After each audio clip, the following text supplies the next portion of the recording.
Hi friends, welcome back to Mazhathulli creations. ഈ channel നിങ്ങൾ ആദ്യമായിട്ടാണ് കാണുന്നതെങ്കിൽ സബ്സ്ക്രൈബ് ചെയ്യാൻ മറക്കല്ലേ. വിഷ്ണു വരുന്നത് കാത്തിരിക്കുകയാണ് പപ്പിയും രാഘവനും പിള്ളച്ചേട്ടനും ഒക്കെ. ആ സമയത്ത് അവിടേക്കൊരു ബുള്ളറ്റിൽ വിഷ്ണു വരുന്നുണ്ട്. ഹായ് വിഷ്ണുച്ച എന്ന് പറഞ്ഞ് ചാടി എഴുന്നേൽക്കുകയാണ്. എന്നിട്ട് വിഷ്ണുവിൻ്റെ അരികിലേക്ക് ഓടിപ്പോവുകയാണ് പപ്പി. വിഷ്ണുവിനെ പോയി കെട്ടിപ്പിടിക്കുന്നു. വിഷ്ണു പപ്പിയുടെ കവിളിൽ ഒരു ചുംബനം കൊടുക്കുന്നുണ്ട്.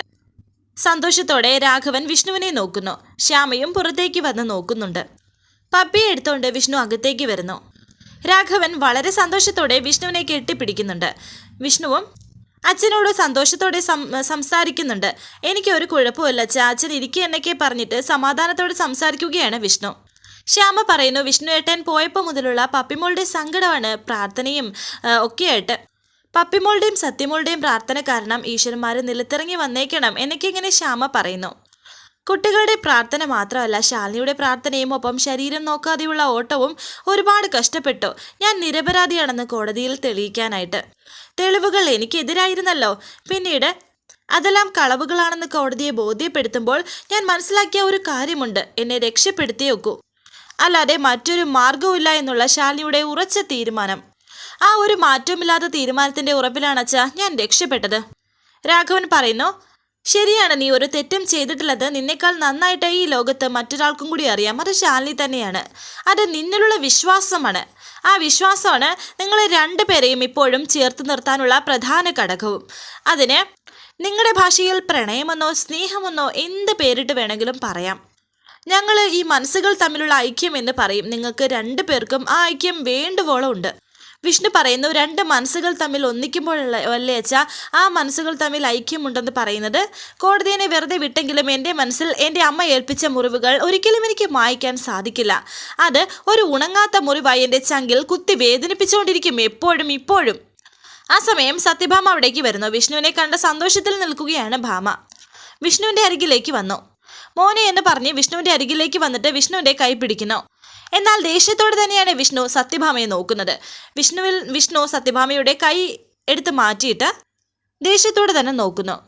ഞാൻ എൻ്റെ ജീവിതത്തിൽ ജന്മം തന്ന അച്ഛനേക്കാൾ ഒന്നാം സ്ഥാനത്ത് നിർത്തിയതും കണ്ടിരുന്നതും എൻ്റെ അമ്മയെ തന്നെയാണ്. ഈ നിൽക്കുന്ന അമ്മ കഴിഞ്ഞിട്ടേ ഉണ്ടായിരുന്നുള്ളൂ എനിക്ക് എന്തും. പഠിക്കുന്ന സമയത്ത് പോലും ക്ലാസ്സിൽ അച്ഛനെ വിളിച്ചുകൊണ്ട് ചെല്ലാൻ പറഞ്ഞാൽ ഞാൻ വിളിച്ചുകൊണ്ട് പോകുന്നത് എൻ്റെ അമ്മയായിരിക്കും. അന്ന് അങ്ങനെ ചെയ്തത് എൻ്റെ അച്ഛനെ കുറച്ച് കാണിക്കാൻ വേണ്ടിയിട്ടല്ലായിരുന്നു. അമ്മയായിരുന്നു എൻ്റെ ബലം. ഈ നിൽക്കുന്ന അമ്മയായിരുന്നു എൻ്റെ ശക്തി.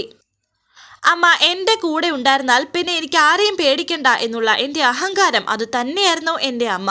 പക്ഷേ എൻ്റെ ജീവിതത്തിൽ ഞാൻ മനസ്സിലാക്കിയ എൻ്റെ അമ്മയ്ക്ക് എന്നെ മനസ്സിലാക്കാൻ കഴിഞ്ഞില്ല. എൻ്റെ ഇഷ്ടങ്ങൾ മനസ്സിലാക്കാൻ കഴിഞ്ഞില്ല. എന്തിന് എൻ്റെ ഉള്ളിലെ വേദനകൾ എന്താണെന്ന് പോലും മനസ്സിലാക്കാൻ അമ്മയ്ക്ക് കഴിഞ്ഞില്ല. ഒന്നും വേണ്ട, ഈ മകൻ്റെ ഏറ്റവും വലിയ ആഗ്രഹം അതെന്താണെന്ന് മനസ്സിലാക്കാൻ പോലും അമ്മയ്ക്ക് കഴിഞ്ഞില്ല. അമ്മയെ ധിക്കരിക്കാത്ത മകൻ, അമ്മയോട് എതിരെ പറയാത്ത മകൻ, അമ്മയോട് സ്നേഹക്കുറവ് കാണിക്കാൻ പറ്റാത്ത മകൻ. പക്ഷേ എൻ്റെ മനസ്സ് ഇതിനെല്ലാം തയ്യാറായി നിൽക്കുമ്പോൾ ഞാൻ എന്താണ് വേണ്ടത് അമ്മേ, എന്താ വേണ്ടത്? ഉള്ളിൽ അമ്മയോടുള്ള ദേഷ്യം ഒളിപ്പിച്ചു വെച്ച് അമ്മയ്ക്ക് മുന്നിൽ സ്നേഹം നടിക്കാൻ എനിക്ക് സാധിക്കില്ല. അങ്ങനെ ചെയ്യാൻ ഇത് നാടകമോ സിനിമയൊന്നും അല്ല, എൻ്റെ ജീവിതമാണ് എൻ്റെ ജീവിതം. എൻ്റെ മുന്നിലോ എന്നെ പ്രസവിച്ചിട്ട ഒരമ്മയും. അതുകൊണ്ട് ഞാൻ ഇവിടെ നിന്ന് ഇറങ്ങുക. എൻ്റെ ഇഷ്ടത്തിന് പ്രാധാന്യം കൽപ്പിക്കാത്ത ഒരു സ്ഥലത്ത് ഞാൻ ഇന്ന് നിൽക്കുന്നില്ല. അമ്മയ്ക്കൊന്നും പറയാൻ കഴിയുന്നില്ല. വീണ്ടും അച്ഛൻ്റെ അരികിലേക്ക് വന്ന വിഷ്ണു പറയുന്നുണ്ട്, അച്ഛൻ എന്നോട് ക്ഷമിക്കണം, ഇതല്ലാതെ മറ്റൊരു മാർഗവുമില്ല. അതുകൊണ്ടാണ് എന്നൊക്കെ വിഷ്ണു പറയുന്നു. അങ്ങനെ ഇപ്പോൾ വിഷ്ണു അകത്തേക്ക് പോകുന്നു. സത്യഭാമ രാഘവനോട് പറയുന്നുണ്ട്, രാഘവേട്ട അവൻ പറഞ്ഞത് കേട്ടില്ലേ, അവൻ ഈ വീട്ടിൽ നിന്ന് ഇറങ്ങി പോവുകയാണെന്ന്. ഇത് കേട്ട് രാഘവൻ കരഞ്ഞുകൊണ്ട് പറയുന്നുണ്ട്, പോട്ടെ അവൻ പോട്ടെ, അവൻ്റെ ഇഷ്ടങ്ങൾ മനസ്സിലാക്കാൻ നിനക്ക് സാധിക്കുന്നില്ലല്ലോ. അവൻ പോട്ടെ, അവൻ്റെ ആഗ്രഹങ്ങൾക്കൊത്ത് അവൻ ജീവിക്കട്ടെ. ഈ തള്ളക്കോഴികൾക്ക് എല്ലാ കാലവും ചിറകിനടിയിൽ കുഞ്ഞുങ്ങളെ ഒളിപ്പിക്കാൻ സാധിക്കില്ലല്ലോ. സ്വന്തം ഇഷ്ടങ്ങൾക്കൊത്ത് ജീവിക്കാൻ കഴിയുമ്പോൾ തള്ളക്കോഴി തന്നെ കൊത്തി ഓടിക്കും. പക്ഷെ നീ കൊത്തി ഓടിക്കില്ല, മറ്റൊരു രീതിയിൽ അവനെ നീ കൊത്തി വേദനിപ്പിച്ചുകൊണ്ടിരിക്കുകയാണ്, പൊയ്ക്കോട്ടെ എന്നൊക്കെ രാഘവൻ പറയുന്നു. ഇപ്പോൾ സത്യഭാമ രോഹിത്തിനോട് പറയുന്നുണ്ട്, രോഹിത്തെ അവനോടൊന്ന് പറയടാ, അമ്മയെ വിട്ട് പോകരുതെന്ന് പറയടാ എന്നൊക്കെ പറയുമ്പോൾ രോഹിത്ത് പറയുന്നുണ്ട്, എന്നിട്ട് എന്തിനാ സത്യാമ്മേ വിഷ്ണു ബ്രോയുടെ ജീവിതം നശിപ്പിച്ചതിൽ ഒരാളായി ഞാനും പങ്കുചേരാനോ? പോകട്ടെ സത്യാമ്മേ, ഇനിയുള്ള നാളുകളിലെങ്കിലും അവർ ഒന്നിച്ച് കഴിയട്ടെ. ശാലിയും ഒന്നിച്ച് കഴിയാനല്ലേ സത്യാമ്മയ്ക്ക് ബുദ്ധിമുട്ടുള്ളൂ. അവർ മറ്റെവിടെയെങ്കിലും പോയി ജീവിക്കാൻ സത്യാമ്മയ്ക്ക് ബുദ്ധിമുട്ടില്ലല്ലോ. അവർ ജീവിച്ചോട്ടെ, നമുക്ക് അകലെ നിന്ന് അവരുടെ ജീവിതം നോക്കിക്കാണാം, അകലെ നിന്ന് മാത്രം. ഈ സമയം വിഷ്ണു ബാഗുമായി ഇറങ്ങി വരുന്നുണ്ട്. അച്ഛാ, ഞാൻ പോവുകയാണെന്ന് അച്ഛനോട് വിഷ്ണു പറയുന്നു. രോഹിത്തിനോടും യാത്ര പറയുന്നുണ്ട്. എന്നാൽ വിഷ്ണു പോകാൻ തുടങ്ങിയപ്പോൾ മോനെ വിഷ്ണു എന്ന് പറഞ്ഞിങ്ങനെ കരഞ്ഞുകൊണ്ട് നിൽക്കുകയാണ് ഭാമ. നീ നിന്റെ അമ്മയെ വിട്ട് പോവൂ എന്ന് ചോദിക്കുന്നു. എടാ പറയടാ പോവൂ എന്നൊക്കെ ചോദിക്കുമ്പോൾ വിഷ്ണു പറയുന്നുണ്ട് പോകും. അങ്ങനെ വിഷ്ണു പോകാൻ തുടങ്ങുമ്പോൾ എടാ പോവല്ലേ മോനെ എന്നൊക്കെ പറഞ്ഞ് വീണ്ടും സത്യഭാമ കരഞ്ഞുകൊണ്ട് നിൽക്കുന്നു. ഈ അമ്മ നീ പറയുന്നത് എന്തും സംഭവിക്കാം, സമ്മതിക്കാം, പക്ഷേ നീ ഇവിടെ വേണമെന്ന് കരഞ്ഞുകൊണ്ട് ഭാമ പറയുന്നു. നിന്നെ കാണാതെ നിന്നോട് സംസാരിക്കാതെ ഈ അമ്മയ്ക്ക് ഒരു ദിവസം ഉണ്ടാവുമെന്ന് നിനക്ക് തോന്നുന്നുണ്ടോ? ഇല്ലടാ, ഇല്ല, ഈ അമ്മയുടെ പ്രാണനാണ് നീ എന്നൊക്കെ ഇങ്ങനെ സത്യഭാമ കരഞ്ഞുകൊണ്ട് പറയുന്നു. മോനെ നിന്റെ ഇഷ്ടങ്ങൾക്ക് അമ്മ ഇനിയൊരു വിലങ്ങുതടിയാവില്ല. ശാലിനി തിരിച്ചു വന്നാലേ നിന്റെ മനസ്സിൽ എനിക്ക് സ്ഥാനം ഉണ്ടാകുമെങ്കിൽ ഞാൻ എന്തിനും തയ്യാറാണെന്ന് സത്യഭാമ കൈകൂപ്പിക്കൊണ്ട് പറയുന്നു. കാരണം എനിക്ക് എന്തിനേക്കാൾ വലുത് നീ തന്നെയാണെന്നും സത്യഭാമ വിഷ്ണുവിൻ്റെ കവിളിലേക്ക് ഇങ്ങനെ പിടിച്ച് സ്നേഹത്തോടെ പറയുന്നു. നിനക്കൊരു പക്ഷേ എന്നെ മറന്ന് ജീവിക്കാൻ കഴിയും, പക്ഷേ നിന്നെ മറന്ന് ഈ അമ്മയ്ക്ക് ജീവിക്കാൻ കഴിയില്ലടാ, പറ്റില്ല, എൻ്റെ ശ്വാസവും നിശ്വാസവും ഒക്കെയാണ് നീ എന്നൊക്കെ സത്യഭാമ കരഞ്ഞുകൊണ്ട് പറയുന്നു. ഇത് രണ്ടും നിലയ്ക്കാതിരിക്കാൻ നമ്മൾ രണ്ടുപേരും ഈ വീട്ടിൽ വേണമെന്നും ശാലിനി ഈ വീട്ടിലേക്ക് തിരിച്ചു കൊണ്ടുവരാനുള്ള കാര്യങ്ങൾ ഞാനൊന്ന് ആലോചിക്കട്ടെ എന്ന് ഭാമ പറയുന്നു. പക്ഷേ അതിൽ നീ എനിക്ക് കുറച്ച് സമയം തരണമെന്നും ഭാമ കരഞ്ഞുകൊണ്ട് പറയുന്നു. അത്രയും പറഞ്ഞ് ഭാമ അകത്തേക്ക് കയറിപ്പോയി. പപ്പി പറയുന്നുണ്ട് വിഷ്ണു വെച്ചാൽ ആ ബാഗ് ഇങ്ങ് തന്നേന്ന്. അങ്ങനെ ബാഗ് വാങ്ങിച്ചിട്ട് പറയുന്നുണ്ട് എന്നാൽ പിന്നെ ഇനിയൊരു യാത്ര ഇല്ലല്ലോ വിഷ്ണു വെച്ചാ എന്ന് പപ്പി ചോദിക്കുന്നു. ഈശ്വര, ഇപ്പോഴാ ശ്വാസം നേരെ വീണതെന്ന് ശ്യാമ വിചാരിക്കുന്നു. രോഹിത് വിഷ്ണുവിനോട് പറയുന്നു അപ്പോൾ ബ്രോ കാര്യങ്ങളൊക്കെ സ്മൂത്തായിട്ട് സ്ഥിതിക്ക് അപ്പോൾ കുറച്ച് സന്തോഷമൊക്കെ ആവാം കേട്ടോ എന്നൊക്കെ പറയുമ്പോൾ ശാലിനി വലതുകാലം വെച്ച് ആ വീട്ടിലേക്ക് കയറി വരുന്ന കാര്യം ഓർക്കുകയാണ് വിഷ്ണു.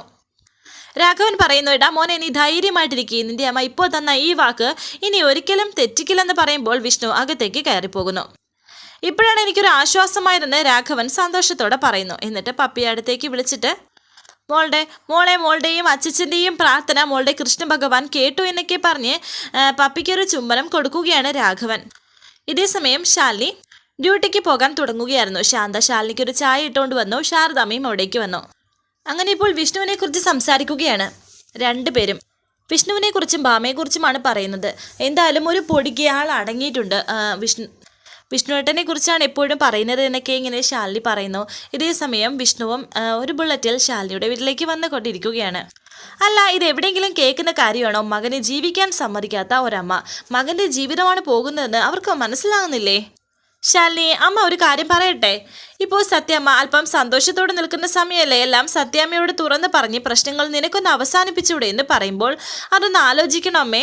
സത്യമോള് വിഷ്ണുവേട്ടൻ്റെ മോളാണെന്ന് പറഞ്ഞ് ബോധ്യപ്പെടുത്തുന്നതിൽ വലിയ കുഴപ്പമൊന്നുമില്ല. പക്ഷേ ഇത്രയും കാലം ശ്യാമയുടെ കുഞ്ഞായി ആ വീട്ടിൽ വളർന്ന പപ്പിമോള് വിഷ്ണുവേട്ടൻ്റെ കുഞ്ഞാണെന്നും പപ്പിമോളെ ഞാൻ പ്രസവിച്ചതാണെന്നും അറിയുമ്പോൾ എന്നെ പുറത്താക്കിയതുപോലെ നമ്മുടെ ശ്യാമയും ആ വീട്ടിൽ നിന്ന് പുറത്താക്കില്ലെന്ന് അമ്മയ്ക്ക് ഉറപ്പ് പറയാൻ സാധിക്കുമോ? കള്ളങ്ങൾ കൊണ്ട് ഇത്രയും നാള് സത്യമ്മയും രോഹിത്തിനെയും അവിടുത്തെ കുടുംബാംഗങ്ങളെയും ചതിച്ചതിനും വഞ്ചിച്ചതിനും ശ്യാമയ്ക്ക് സത്യമ്മ മാപ്പ് കൊടുക്കുമെന്ന് തോന്നുന്നുണ്ടോ? ഇതെല്ലാം കൂട്ടുനിന്ന എന്നെ സത്യമ്മ വെറുതെ വിടുവോ? ഇപ്പോൾ അടങ്ങി നിൽക്കുന്ന അവര് ഇതറിയുമ്പോൾ എന്തൊക്കെ കാട്ടിക്കൂട്ടുമെന്ന് ആരറിഞ്ഞു എന്നൊക്കെ ശാലിനി പറയുന്നുണ്ട്. ഈ സമയം ശാലിനിയുടെ വീട്ടിലേക്ക് എത്തുകയാണ് വിഷ്ണു. അതുകൊണ്ട് ആലോചിച്ച് ഒരു തീരുമാനം എടുക്കാൻ പറ്റൂ എന്നൊക്കെ പറയുന്നുണ്ട്. അവർ സംസാരിച്ചു കഴിഞ്ഞ നിമിഷം വിഷ്ണു അവിടേക്ക് കയറി വന്നു. രണ്ടുപേരും പരസ്പരം നോക്കുന്നുണ്ട്. ഇറങ്ങാൻ പോവുമായിരുന്നോ എന്ന് വിഷ്ണു ചോദിക്കുമ്പോൾ ശാലിനി പറയുന്നുണ്ട് ഇതെന്താ ഇപ്പോൾ എന്ന്. വരണമെന്ന് തോന്നി വന്നു എന്ന് വിഷ്ണുവും പറയുന്നു. എന്തേ കുഴപ്പമായോ എന്ന് വിഷ്ണു ചോദിക്കുമ്പോൾ ശാരദാമ്മ അവിടേക്ക് വന്നിട്ട് പറയുന്നു എന്ത് കുഴപ്പം, വാ മോൻ അകത്തേക്ക് കയറിയിരിക്കുന്നു. വേണ്ട, ഞാനൊരു കാര്യം പറയാൻ വേണ്ടി വന്നതാണെന്ന് വിഷ്ണു. അകത്ത് നിന്ന് പറയാൻ പറ്റാത്ത കാര്യമാണെങ്കിൽ പുറത്തുനിന്ന് പറഞ്ഞിട്ട് പോട്ടെ അമ്മ എന്ന് ശാലിനിയും. അകത്ത് കയറരുതെന്ന് പറഞ്ഞിട്ടുണ്ടാകുമെന്നും ശാലിനി പറയുന്നുണ്ട്. മോനെ, സത്യമ്മ അറിഞ്ഞിട്ടാണോ വന്നതെന്ന് ശാരദാമ്മ ചോദിക്കുമ്പോൾ വിഷ്ണു പറയുന്നു അതേ സത്യമ്മേ, അതേ ശാരദാമ്മേ, അമ്മയാണ് എന്നെ പറഞ്ഞു വിട്ടത്, അല്ലാതെ ചാടിയോടി പോരില്ലല്ലോ എന്നും ശാലിനി പറയുന്നു. ഞാൻ ഇവിടെ ഇരുന്നോളാം, ഇനിയിപ്പോൾ ഇരുന്നില്ലെന്ന് വേണ്ടെന്ന് പറഞ്ഞ് ഉമ്മറത്തേക്ക് ഇരിക്കുകയാണ് വിഷ്ണു. എന്തായാലും ഇരുന്നതല്ലേ, ദാ ഈ ചായ കുടിക്കുമെന്ന് ശാലിനി പറയുന്നു. അങ്ങനെ ശാലിനി കുടിച്ച ചായ വിഷ്ണുവിന് കൊടുക്കാൻ തുടങ്ങിയപ്പോൾ ശാരദാമ്മ പറയുന്നുണ്ട് വിഷ്ണുവിന് വേറെ ചായ എടുത്ത് കൊടുക്കാൻ. സ്വന്തം ഇഷ്ടത്തോടെ വന്നതല്ലോ, അപ്പോൾ പിന്നെ പാതി തണുത്ത ഈ ചായ കുടിച്ചാൽ മതിയെന്ന് ശാലിനിയും പറയുന്നു. അല്ല, ഇത് കുഴപ്പമില്ല, ഇത് മതിയെന്ന് പറഞ്ഞ് വിഷ്ണു ആ ചായ വാങ്ങി കുടിക്കുകയും ചെയ്യുന്നു. ഇത് താൻ ഉണ്ടാക്കിയതാണോ? അപ്പോൾ ഞാൻ വരുമെന്ന് അറിയാമായിരുന്നു എന്നൊക്കെ വിഷ്ണു ചോദിക്കുമ്പോൾ ശാലിനി പറയുന്നു, എവിടെയോ മറന്ന പഴയ രുചി കിട്ടിക്കാണും അല്ലേ? അതൊന്ന് ഓർക്കാൻ വേണ്ടിയിട്ട് കൂടിയാണ് ഈ ചായ കുടിക്കാൻ പറഞ്ഞതെന്ന്. എന്നാ നിങ്ങൾ സംസാരിച്ചിരിക്കും, ഞാൻ അങ്ങോട്ട് പോകാമെന്ന് പറഞ്ഞ് ശാരദാമ്മ പോകാൻ തുടങ്ങിയപ്പോൾ വിഷ്ണു പറയുന്നുണ്ട്, അല്ല ശാരദാമ്മ, എനിക്ക് ശാരദാമ്മയും കൂടി കേൾക്കേണ്ട കാര്യമാണ്. നല്ലൊരു മുഹൂർത്തം നോക്കി അമ്മ ഇങ്ങോട്ട് വരുന്നുണ്ട് ഇയാളെ കൂട്ടിക്കൊണ്ട് പോകാൻ എന്ന് പറയുമ്പോൾ അതിശയത്തോടെ നോക്കുകയാണ് ശാലിനിയും ശാരദാമ്മയും. ഒടുവിൽ അമ്മയ്ക്ക് മനസ്സിലായി, എൻ്റെ ജീവിതം പൂർണ്ണമാകണമെങ്കിൽ എൻ്റെ ശാലിനി എന്നോടൊപ്പം വേണമെന്ന്. നന്നായി മോനെ, ഇനി ഇങ്ങനെ മറ്റുള്ളവരുടെ ഇഷ്ടങ്ങൾക്ക് വേണ്ടി നിങ്ങൾ നിങ്ങളുടെ ജീവിതം കളയരുത്. ഭൂമിയിൽ കുറച്ച് ആയുസല്ലേ ഉള്ളൂ, അത് നിങ്ങൾ സന്തോഷത്തോടെ ജീവിച്ച് തീർക്കാൻ നോക്ക് എന്നൊക്കെ ശാരദാമ്മ സന്തോഷത്തോടെ പറയുന്നു. രണ്ടുപേരും പരസ്പരം നോക്കി നിൽക്കുന്ന സമയം ശാന്ത ശാരദാമ്മയെ അകത്തേക്ക് വിളിക്കുന്നുണ്ട്. അങ്ങനെ ശാരദാമ്മ അവിടെ നിന്ന് പോകുന്നു. ആ സമയം ശാലിനിയുടെ കൈ പിടിച്ചിങ്ങനെ നിൽക്കുകയാണ് വിഷ്ണു. രണ്ടുപേരും വളരെ സന്തോഷത്തോടെ നിൽക്കുന്നു.